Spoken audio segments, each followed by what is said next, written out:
$80 for a standard plastic box. $70 if you are willing to own nothing. Nintendo just found the loyalty tax button, and Fire Emblem fans are the test subjects. Here is the story, and it should not take 10 minutes of smoke, metaphors, and dramatic fog to explain. Reports list Fire Emblem Fortune's Weave at $70 digital, $80 physical, and $120 for Dagdan Collection. Those numbers matter because this is not some random game nobody asked for. Physical copies being $80 turns the box into the luxury version, even when the buyer only wants a cartridge. Now the message feels different: choose the download, or pay extra because you still like owning things. Calling the download a discount sounds cleaner than saying the box costs more. Shelf buyers are paying a guilt fee for wanting a physical copy. Imagine a restaurant bragging that your meal is cheaper because the plate costs $10 extra. Publishers love that trick because it makes the higher price do the emotional work. Former Nintendo marketing lead Kit Ellis gave the comment that made the story sound uglier. Important context first: he does not speak for Nintendo today, so do not treat this like an official confession. Still, his point captured what many fans already suspected. GamesRadar reported that he described Fire Emblem fans as die-hard, physical-loving, and willing to pay the premium. Suddenly, this stops sounding like normal pricing and starts sounding like audience behavior turned into a bill. Think this stops with Fire Emblem. You have not been paying attention to how Nintendo builds a blueprint. Fire Emblem fans are not just players, they are obsessives who track every character route and map detail. Meaning here, Nintendo is not aiming at uncertain shoppers. Rather, it aims at people already halfway to check out before the trailer ends. Midway, the script should stop circling and ask viewers directly: when do you stop being a fan and start being a customer? Drop that in the comments, because that answer matters more than the outrage. Companies do not study your anger. They study your purchase. Dagdan Collection makes the pressure easier to see at $120. Listings show the game, a steelbook, art cards, a map, and a large art book. Honestly, it is the standard starter pack for making your shelf look $120 better while your bank account looks worse. We have all seen this collector's edition play before. Announce the special box, show the extras, limit the supply, make fans nervous, open pre-orders. Afterward, everyone argues online while the checkout page already did the real work. Buyers do not calmly compare value when stock feels limited. Many panic, justify the cost, and buy before regret can speak. That is the ugly truth before the business defense even starts. But wait, let's be real for a second. Manufacturing has real bills and modern retail does not operate on fairy dust. Shipping is worse than it used to be. Distribution adds friction. Sellers want their slice. Cartridge production may be more expensive than sending a download code to a server.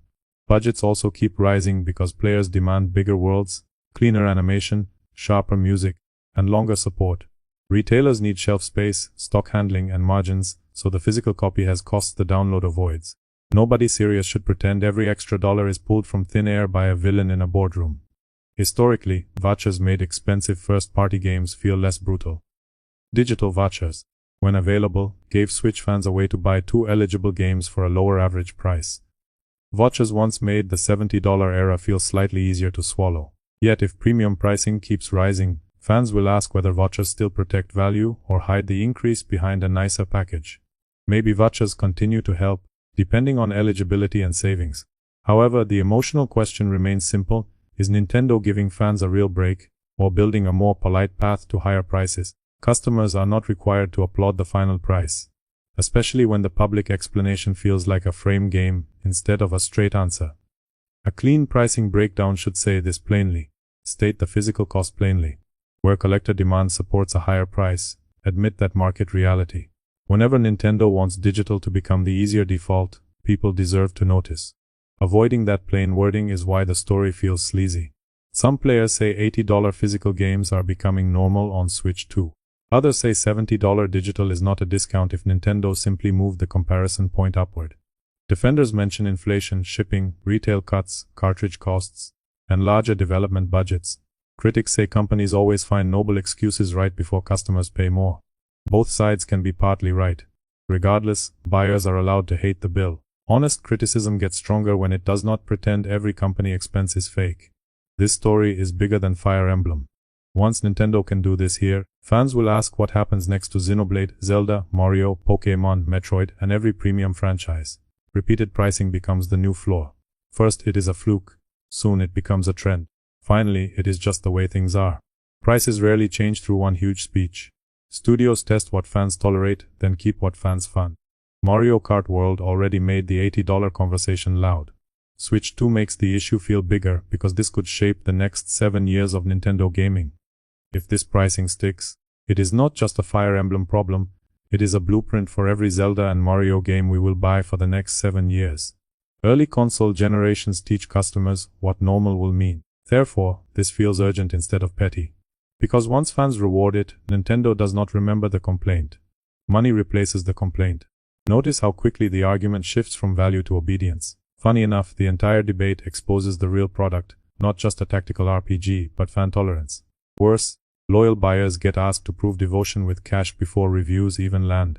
Hardware transition is new, and new hardware already asks players for patience and money. Launch buyers already bought the console, accessories, storage, subscriptions, and launch games. Putting higher software prices on top makes the whole generation feel expensive before it even settles. Big releases also rarely collapse in price after a few months. Waiting does not feel powerful when discounts arrive slowly and physical stock can become harder to find. Official price becomes only the first squeeze.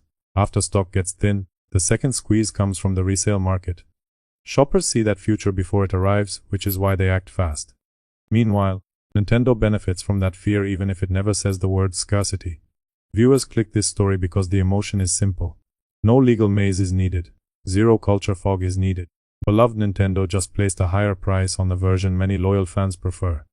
Thumbnail can say Nintendo got greedy because the average viewer immediately gets the complaint. Arguably, it is also the plain feeling people get when a shelf copy costs $10 more than a download. Supporters will argue nobody is forced to buy physical. Players do not have to buy it, but they have designed every part of this to make you feel like you do. Choice exists, yet companies shape choice through price, stock, timing, loyalty, and fear. Higher physical prices push digital. Limited collector boxes push urgency. Brand attachment pushes excuses.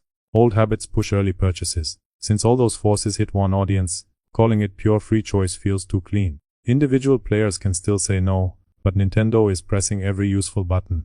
Ownership matters because digital ownership feels fragile to many people. Copies feel safer because they are visible, tradable, lendable, and collectible. Charging extra around that desire feels like charging extra for trust.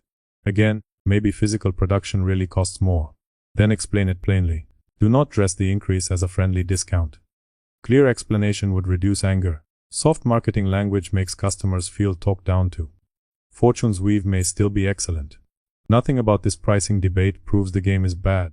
Loyalists can love the game and still hate the price structure. Skeptics can skip it and still want the series to thrive. Criticism should aim at the pricing structure, not at players who buy the game. Any buyer grabbing Dagdan collection can still know the system is ugly. Keep the blame where it belongs, on the company setting the terms, not the fan trapped between love and cost. Actually, the anger exists because people care. Dead franchises do not create this kind of reaction. Loyal audiences complain because the pressure lands personally. Unfortunately, anger is cheap unless it changes spending. Online outrage has become part of the sales cycle. Screenshots spread, creators react, comment sections explode. Later, the product sells out and the company learns the only lesson money teaches. Angry fans still bought it. Evidence matters here because viewers came for a breakdown, not 10 minutes of fog. Facts form a clean chain. Point 1. Reported pricing puts digital at 70, physical at 80, and the collector edition at 120. Second, the collector edition targets attached buyers with physical extras. Third, outside marketing commentary explains why this fan base is valuable. Fourth, community reaction shows fear that the model will spread. Together, those points create a clearer story than vague outrage ever could.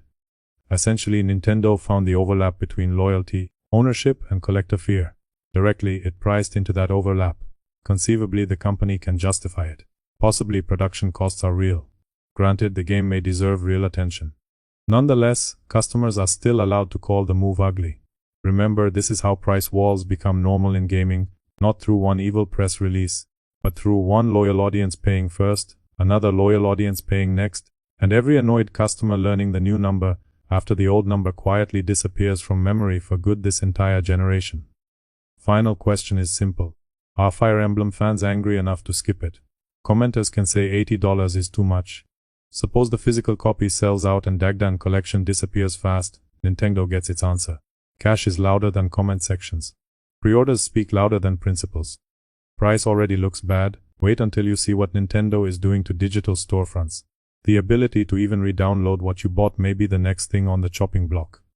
Ultimately, Nintendo is not just selling a game anymore here. In the end, it is testing how much your loyalty is worth. Right now, the tax is $20.